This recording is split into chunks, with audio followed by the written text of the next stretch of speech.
چند درخواست از مردم عزیزمون دارم.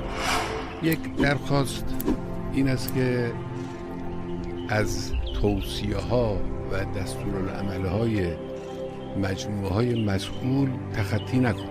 در مورد پیشگیری، در مورد تمیز نگه داشتن دست و صورت و محیط زندگی و آلوده نکردن اینها و جلوگیری از آلوده شدن اینها، دستورهایی که مجموعه متخصص و کارشناس میدن، اینها رو باید عمل کرد. یقینا هر چیزی که کمک کنه به سلامت جامعه و عدم شیوع این بیماری یک حسنه است. هر چیزی که کمک کنه به سلامت جامعه یک حسنه است.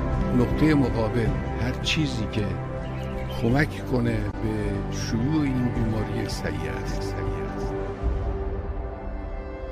توصیه بعدی که بسیار توصیه مهمی است، توصیه به توسلات و توجهات به پروردگار و درخواست کمک الهی است.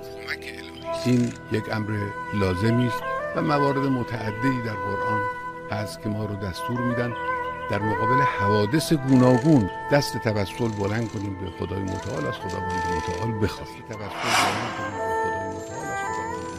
می توانند با دعا، با توسلات و با طلب شفاعت و وساطت از ائمه اطهار علیهم السلام و طلب کمک از اون بزرگواران و توسل به ائمه اطهار علیهم السلام و به نبی مکرم اسلام می توانند خیلی از مشکلات رو برطرف کنند. حالا اگر به طور مشخصم آدم بخواد توصیه کنه، من توصیه می کنم دعای 7 صحیفه سجادیه رو که در مفاتیح هم هست این دعا، یا من تحل بهی عقد المکاره و یفتح بهی حد الشدائد، با توجه به معنا این دعا رو بخونن و از خدای متعال بخوان با این الفاظ زیبا.